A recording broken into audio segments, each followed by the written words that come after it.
Washtenaw. I am a relationship and communication coach. And the reason I say those together is because I believe to have healthy relationships, you need to be talking to one another. You need to have healthy, nonviolent communication between one another. And to do that, it takes intentional living.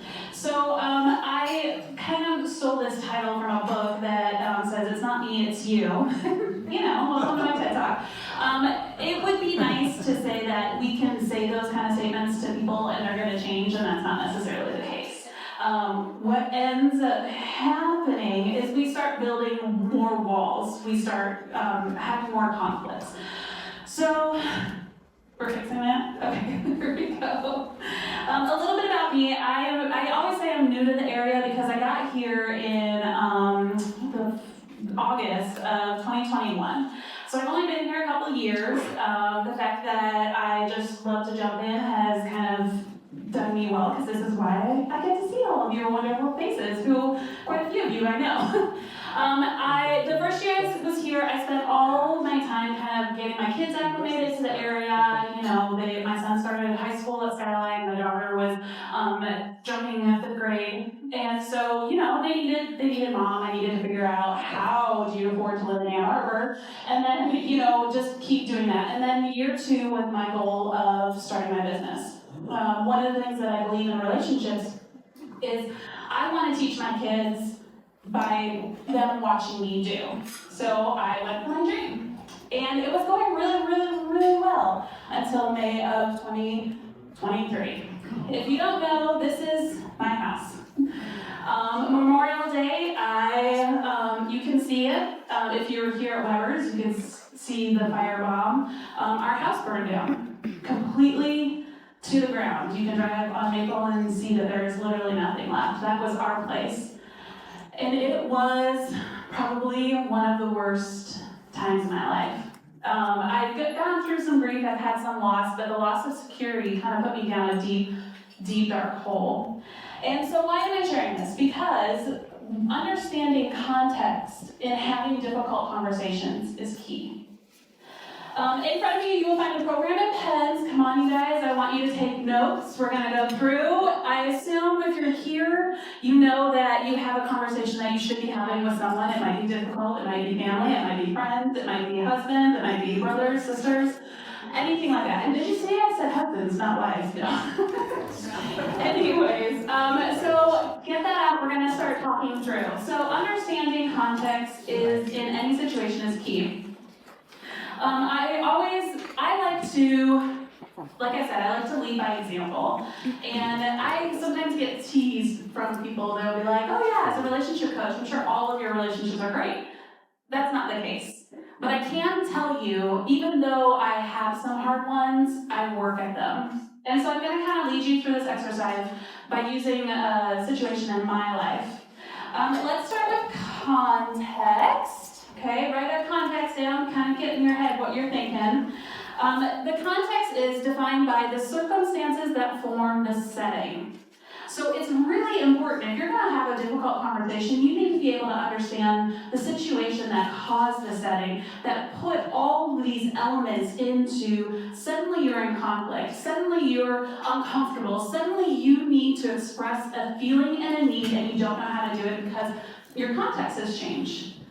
So with me, the elements for context, I think, is important. You need to understand the person you're talking to. Why do you need to have a conversation with this person? Who is this person? Why are they important to you? What is the value of the relationship? And what are you wanting to see come out of it? Is it a coworker that you've been working closely with and you suddenly kind of brushed badly and you need to figure out, okay, what's going on? How do we dig deeper? How do we restore this? Or is it a family member you haven't talked to, or a loved one that you're struggling with, or a kid that is an adult and they're still being teenagers? What kind of context? Who is this person? Those are all the elements that you want to consider. And then you want to consider yourself. You can't go into the conversation and say, it's not me, it's you. In fact, it could be you. Because for me, we said this, I have big energy, it's here, I'm here, we're big energy, but that also means I have big emotions. I have a big heart. I feel my emotions. When I'm angry, I cry. When I'm sad, I'm literally bedridden. When I'm defensive for people and protective of people that I love, I'm almost vicious. So I know that walking into a conversation that I have to have with someone that's difficult, I need to bring my emotions down. I can't go in there all big, can't go in there all... I need to create a safe space so that they're not feeling attacked. They're not feeling overwhelmed by me and my big energy, my big feelings. And as much as I want to like hug them and love them and tell them, I love you, it's okay, you fucked up and it's a problem. No, I don't want to do that to them, especially if they're not ready. If they're not going to receive it, we're never going to connect. So I need to be aware. You have to understand yourself and your audience. You need to have the situational awareness. Using my life as an example, let me make sure. Okay, yeah. So using my life as an example, I have a friend that I met about 1.5 years ago. The first meeting that we had, I kind of felt like I was getting interviewed. But the second meeting, we talked for hours. And suddenly I found a soulmate and a friend. Now, I'm a relationship coach. So I value friendships, I value my relationships, and if I love you till the end of time. And that just so happened with this particular person. So fast forward 7 months, and this happened. And I was feeling all of my feelings, but I also am not feeling anything. I was numb in that current situation. It was very defeating. And friend X and I had a conflict. And all my big emotions, everything that I was feeling was suddenly directed at him. He took the brunt of all of my grief, all of my fear, all of the scary thoughts that kept me up at night, worrying what would have happened if we didn't get the kids out, or the cat out, or the dog out. So every emotion that I was feeling was directed at him. And he was left holding the emotional bag. And it was because of this conflict, I felt justified in the conflict. I was like, you brought this on. You were the one who betrayed me. You were the one. But what I didn't understand, I didn't take into consideration context. And so it was my responsibility to rebuild the bridge. Because let me tell you, I burned that bridge so hard, nobody was going to be able to swim across that river. There was no pieces left. I made sure that wasn't going to happen. So then as I start working through everything, then I lost my notes. Okay, if you burn a bridge, so essentially what happened was I realized after, everything, my life started coming back together, I started getting a vehicle, I had clothes again, after my emotions started to come down, I was like, wow, shit. Damn it, I was in the wrong. And I knew that it was my responsibility to rebuild that bridge. And sometimes people don't get that, and I like to say that for the people in the back. Not that I think that you guys in the back wouldn't build bridges, but you know what I'm saying?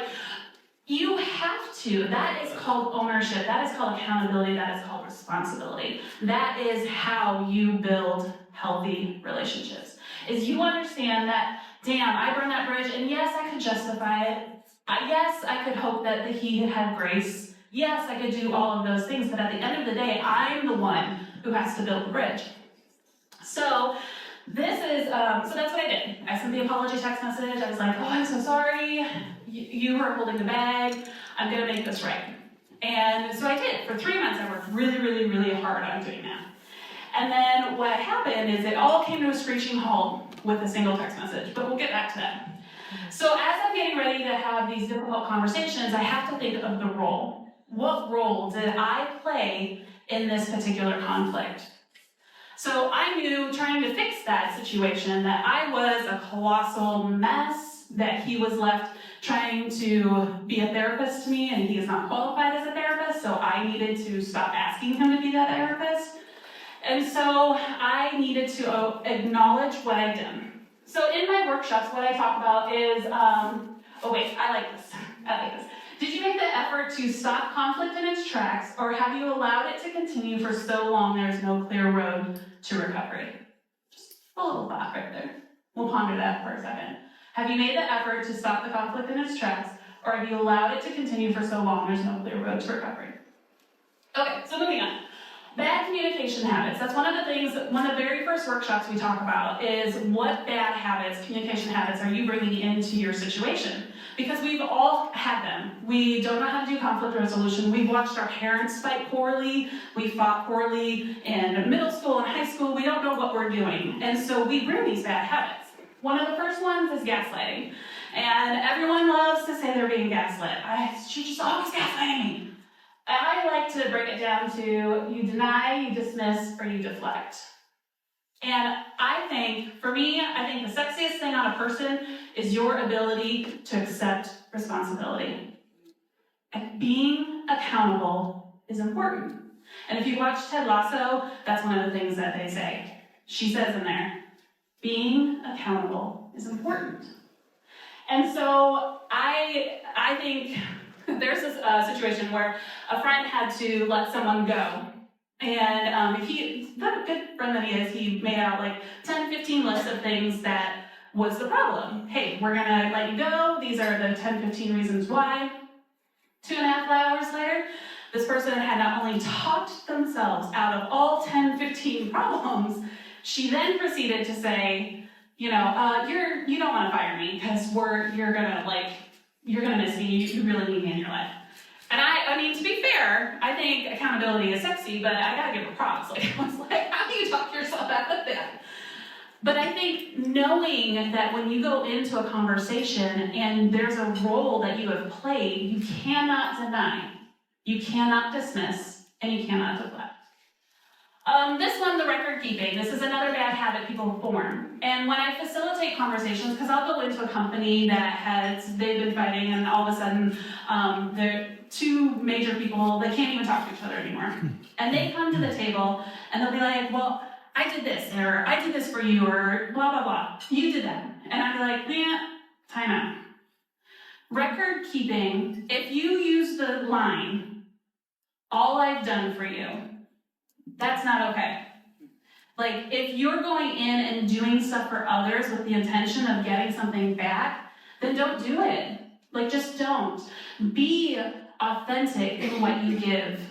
Be real, be genuine, because when you make those one-line statements that, well, after everything I've done for you, when people hear that, they will no longer, there's a wall right there. It has not built connection, it has not built genuine conversation. Suddenly, they're testing your intentions. They can't be trusted.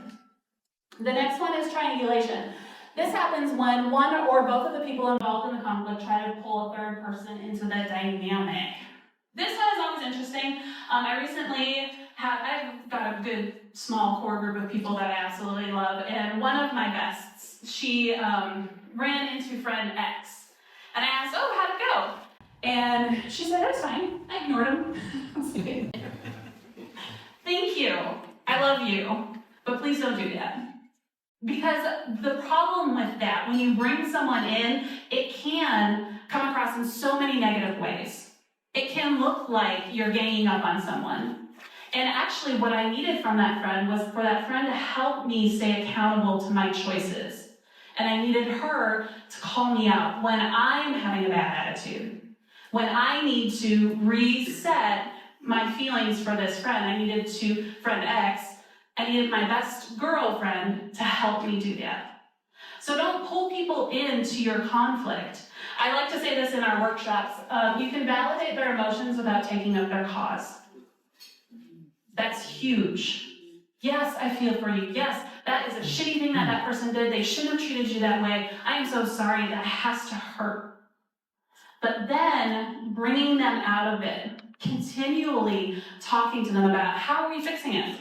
How's the conversation? Where's your head at? What can we do with this? So we're back here. Reactions. Learn to respond, not react. Okay, me, I'm a big emotion girl. I have big feelings. I have big hearts. And so this was a struggle for me. This has always been a struggle for me. But I have to, that is knowing your audience, that's knowing who you are going into the conversation. That when you're triggered, when something hits you at a core, you learn to respond, not react. Reactions are a person's inability to manage their emotions, but it is also the inability to communicate their emotions. You're feeling all these feelings. You just don't know how to say them. So you have two options. You run away or you react. And that is one of the big things that I talk to people about. Like, you can't ghost someone, you can't avoid these conversations. You really need to get in and dig in. And passive aggressiveness, this is a big one, is a behavior that is a pattern of indirectly expressing negative feelings instead of openly addressing them. There's a disconnect between what the person says and what they do. They find indirect ways to show how they really feel. Okay, so back to my story. I'm trying to rebuild the relationship, I'm trying to fix it, I'm trying to engage and be like, I appreciate you, I'm so sorry for everything that I've done. And I get a text message, the first line, please don't ever speak to me again. And then it goes on. And my reaction, my big feelings, my big heart is hurt. And I went full on passive aggressive. I was like, okay, fine. You don't want me to ever talk to you again? I'm not even gonna look at you. It was ridiculous, it was childish, it felt terrible, but I was hurt. And so I was doing stupid things, like I wouldn't even look at them, I'd turn my back to them, I'd keep my camera off, I blocked on social media and email. I didn't even know you could block on email, but apparently you can. I did that. It got to the point where I recognized that, damn. But there's so many parts to that. It took layer after layer after layer of conflict and no good resolutions for me to get here. And then I had to be accountable. So as I'm going through the roles, I'm like, okay, I need to stop this childish behavior. I need to figure this out. And the next step in healthy communication is understanding your feelings. You have to know how you feel about this situation. You have to know what is driving this conflict. Why are you so upset? And it usually starts with anger, frustration. If you dig another layer, it's, knowing your feelings about any situation, conflict, discussion sets you up for better connections. Okay? So knowing that you're angry, dig a little deeper. Why are you angry? Are you hurt? Has some trust been broken? Are you scared? Is that fear driving the anger? And then go one step further. I had a great conversation in one of my corporate talks, and I was facilitating a conflict resolution, and she got to the very end of it. And she said, I'm just really afraid that you are prejudging him. And it was someone on our team. And that was the core. And I was like, yes! We've got it. We know why you're reacting the way that you're reacting. But we had to peel all of that back. Get down there. Because her protection, her need to protect her coworker, her younger coworker, who she felt was being prejudged, that her natural protective instinct was what was driving this conflict. And we needed to get there. And for me, that was driving my friend's conflict. I was so upset that the genuine love and care that I had for this person was called into question. And for me, that's my core. That's who I am. Some people are they're very trusting. And if you break that trust, if you damage that trust, they can't come back to it until you talk about it. You have to peel back those layers. We all kind of have core functions of who we are as people. Love, trust, faithfulness. Anything that gets called into question, they struggle. So I knew my feelings about it. I could tell you exactly what had happened. You need to recognize how you feel about the situation before you can decide what you need. So when I talk to people, I say, okay, understand your situation, understand who you are, and then understand your role so that you can apologize, be accountable, accept responsibility, and that brings out a vulnerability. And then you talk about your feelings. So with this situation, I feel wrecked. I'm tired. I feel as though I've done as much as I can to be authentic. I feel broken. I feel defeated. And I feel like I'm the only one showing up for this relationship. When you're vulnerable in that way and you're not accusing anyone of anything, when you say, I'm so tired, that's going to unlock a compassion. That's gonna bring empathy into the conversation. And assuming the person's not, a sociopath, they are suddenly like, oh my God, I don't ever want you to feel that way. And we've made a connection. We've hit another level of healthy communication. So recognizing how you feel and then being prepared to feel them and then communicate them. Moves us into the next thing. Then you're able to talk about what it is that you need. Now, I didn't say what you want. You have to be able to distinguish the difference between what you need and what you want. Because what I want with this friend, I would love it if this friend and I could go get coffee, that I could complain about my dates to him, that I could send memes, because apparently that's all we do in friendships anymore, is we send memes and TikToks and all that kind of stuff. I would love to be able to do that. That's what I want. I want to be able to complain about work or have him challenge me in ways that I really need to be challenged in my life. That's what I want. Do I think I'm going to get it? No, not at all. Not a snowball's chance in hell is that happening, because our connection is so broken.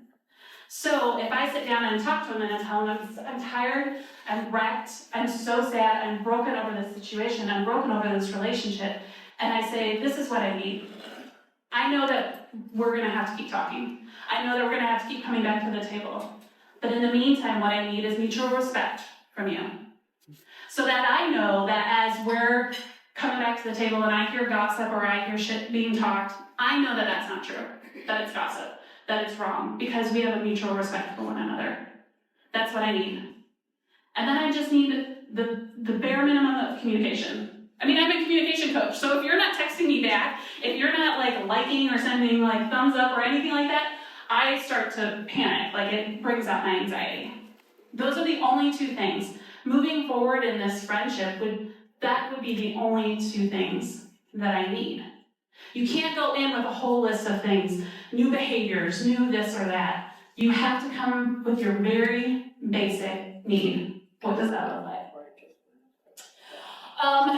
Yep, I already said that. Oh, there we go. Okay, so as we're ending up, I said the more you reflect on how the context and how these circumstances come about, the more you can be accountable for the role you played in these difficult discussions, the more you become aware of your feelings, the better you can share your needs, and the healthy relationship grows. That's just foundation. You don't throw a house up right, well, I guess you can nowadays, but you've got to start somewhere. And to do that, to show up, you have to be real and authentic. You have to be willing to do the self-reflection. I think the best relationships are the ones that people come in and have already done that emotional work so they can know each other better. So wow, that is usually an 8-week program. I can't believe I got it down to 25 minutes. I'm so impressed.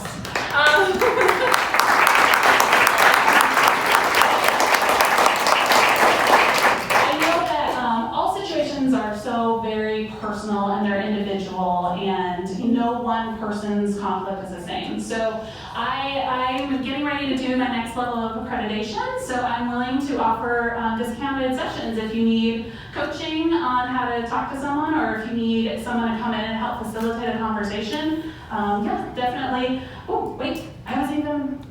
Yay! There I am. Discounted sessions. You can email me or send me a text, call me, and that. And if you do have corporate needs, I do have a brochure right here that I would love to hand out to everyone who has corporate people. Okay, that's it for me.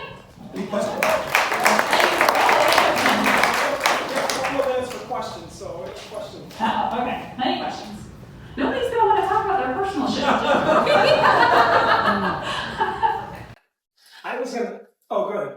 Go ahead, Kelly. So how do you open up a conversation to try to avoid it? So you got all these great concepts, and I'm not going to become defensive, this, that, the other thing. We're going to have a hard conversation. How do you set the other person up to be accepting of that? Because if one person is knowledgeable about these things and the other person is not, isn't that ultimately how the, how to start that. So usually if you are needing to have a conversation, most people are aware that there's a conflict. Now, if you're having a situation where you are unaware that someone is mad at you, that's different. So we'll talk both sections. The first one is you can easily just say, can we set aside time to discuss that situation that happened? I feel like I want to apologize. I assume, because none of us are perfect.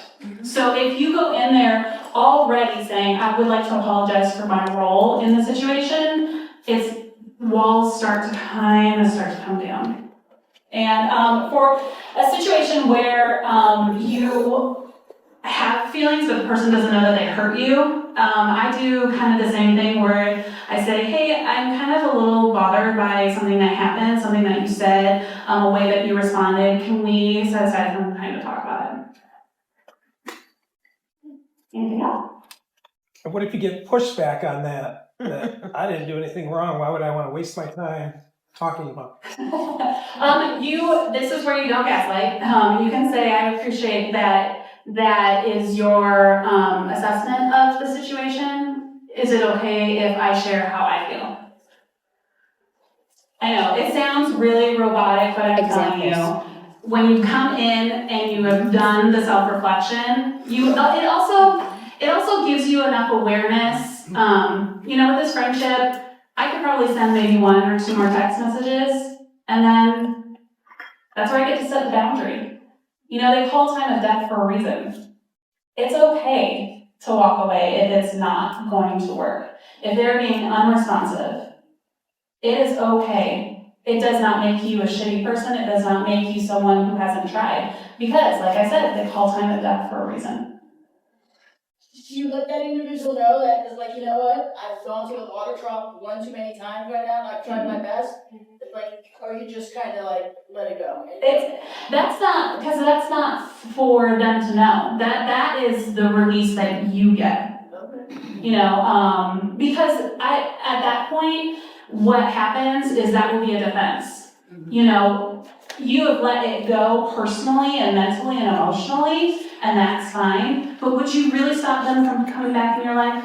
No, but But if you say that statement to them, that sounds like you just shut the door. As opposed to, I'm going to limit my effort. I'm going to stop engaging in a situation where I'm not getting the same kind of effort. But maybe, because we don't know their context, maybe they're going through a really hard time. Maybe they need more space to process their feelings, and they'll come back to you in a couple months, and you've left that door open. You haven't burned that bridge. One last question. Working with a corporate group, there's always opportunity for something to be to go off the rails. I'm curious, when you offer this for an organization, is it usually for preventative maintenance or for repair? Or both? How does that normally work? It can be for both. The main chunk of my program that I offer, right there kind of in the middle, is the group psychology portion of it. And what I do is I take the group that I'm working with, and then I go through surveys, I go through personality assessments, I go through even love languages. I use love languages with people. Because what ends up happening is I can see where the gaps are in communication, but I can also see the pain points. So it's for both. It is able to help people understand, okay, this is why you approach a situation differently and then I approach a situation differently, but our end goal is the same. And that's that whole group psychology aspect of it. So it would definitely be both preventative as well as coming in an emergency situation. Well, thank you so much, Johnny.